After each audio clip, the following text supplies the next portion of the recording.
day. We're 7 hours away from Luka's preseason debut. What's J.J. Redick's plan for the superstar? Our Dave McMenamin is standing by with the latest. Plus, the Mavs, they gave us a glimpse of how they plan to build their new offense around Cooper Flagg. What is the plan and how will it work? Perk's here to tell us. And Wemby is doing things that only he can on the basketball court. We'll show you exactly what we mean. I know I said that only he can, but maybe there's a short list of people or a very, very tall list of people who can do this as well. Boban is here with us today. Are you ready to take on Perk one-on-one? Born ready. Born ready. But first, let's get to our top story of the day here. Luka Doncic set to play in his first preseason game of the year. The Lakers, they're in Phoenix facing the Suns tonight. LA gave Luka some extra time to get ready for the season. He's coming off FIBA Eurobasket, where he's averaged a tournament record 34.7 points per game. Luka will have a heavy load on his shoulders to start the season, with LeBron James currently sidelined with sciatica on his right side, as expected to miss the first few weeks of the season here. Now, J.J. Redick, he said he plans to play Luka in the final 2 of 3 of these last preseason games here. And if he plays tonight, it would seem likely, right, that Luka's going to miss tomorrow's game against the Mavericks on a back-to-back. We're going to keep a close eye on his status there. That game, it's in Las Vegas, and it will be on ESPN. Brian Windhorst and Kendrick Perkins joining us as well. Perk, it's not very often that you look short here at our desk, and yet here we are. Big fella. Let's stick with Luka here for now. We're going to get to the big fellas later. Brian, what are you looking for from Luka tonight? Well, you just mentioned how many points he averaged in Eurobasket. Yep. There's no reason to believe, especially with LeBron out, that Luka isn't getting off to a great offensive start to the season. And by the way, Austin Reeves has looked really good in the preseason so far. And when Austin Reeves played with Luka last year, a lot without LeBron, which happened a handful of times, he was very prolific. So I actually think the Lakers can survive this stretch.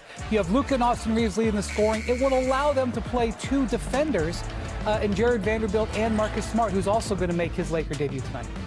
You know, my grandpa always used to tell me, you know what I'm saying, put that in your pipe and smoke it, right? Well, the tobacco is there for Luka. Is he going to put it in his pipe? Is he going to smoke it? Why do I say that? It's because not only was LeBron monitoring the Lakers this offseason, Luka was doing the same, right, Wendy? You talked about how is he going to sign the contract extension. The Lakers went out and made moves. Luka helped recruited 2 guys, Marcus Smart, DeAndre Ayton. Yeah. I'm starting tonight. I want to see the chemistry between Luka and DeAndre Ayton. We know that he loves a live threat at the basket. They didn't have that consistently last year, and now you go out, you get a young guy in DeAndre Ayton who's just touching the surface of his prime, and now let's see how that match, how it's going to look together with him and Luka. Yeah, watching the early fruits of that partnership is certainly something that's going to be interesting. You have a unique take on this, Boban, because you played with Luka Doncic. Yes, I play with Luka Doncic, and he's beast. Not because he's my friend, I think he's really beast. I know I watched him this summer on Europe Championship, and how he play.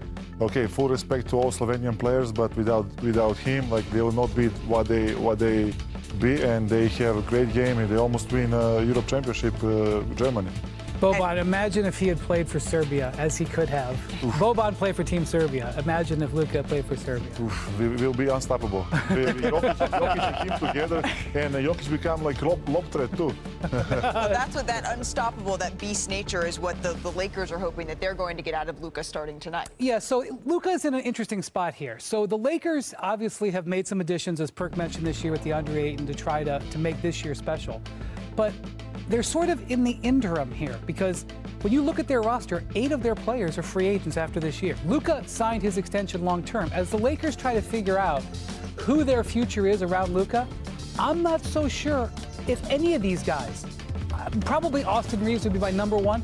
Even LeBron, I don't know where he's going to be next year. So part of this season, while the Lakers try to maximize what they've got, is who amongst these guys are core players alongside Luka for the medium haul? But it might not be none of these guys, to be honest, and that's on Luka, right? You want to be eye candy. You want guys to want to come join and play alongside Luka Doncic, like guys wanted to play with a Steph or a LeBron, or, you know. And so at the end of the day, again, this is his team.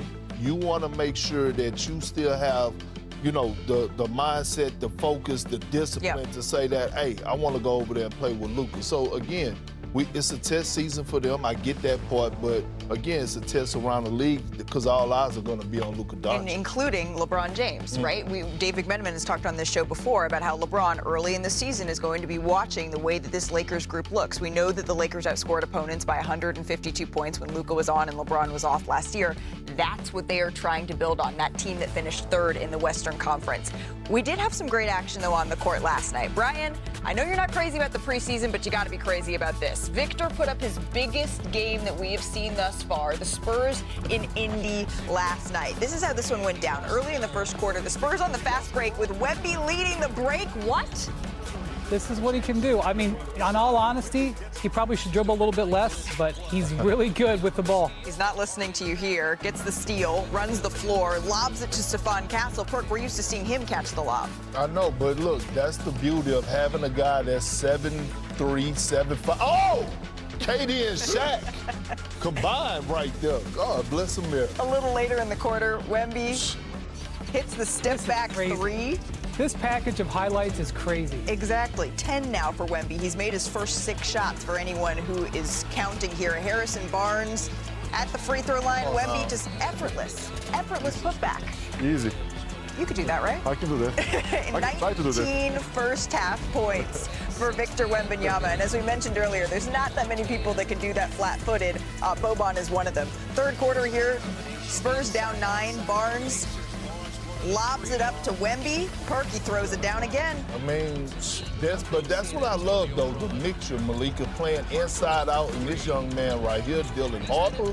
Jesus Christ. Wemby drives, finds Keldon Johnson for the bucket. He had 27 points, 11 rebounds, 4 assists. Hey, Rick Carlisle, what did you think of Wemby in this game? Look, I'm just glad we only see the guy twice a year. And I'd love to see him in the finals.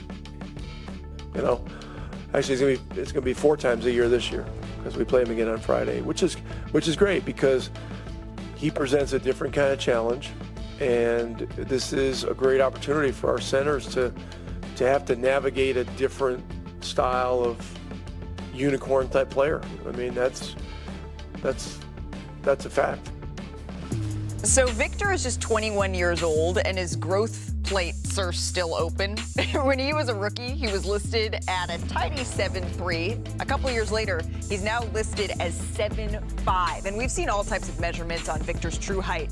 But Boban, you've met him. You've stood next to him. How tall are you officially? I'm officially 7'4". You're officially 7'4". 7'4", maybe something little bit, but. And Wemby, were you looking down at him or looking up at him? I was like, look like this, and I was like, no way. I know because on the paper I was taller. You saw 7'3". I'm 7'4", and I was looking at him. I was like, no way, I'm taller than him. That has to have not happened to you very many times in your life, because just to be clear, I'm wearing about 5-inch heels right now. So if we don't have to show the get closer.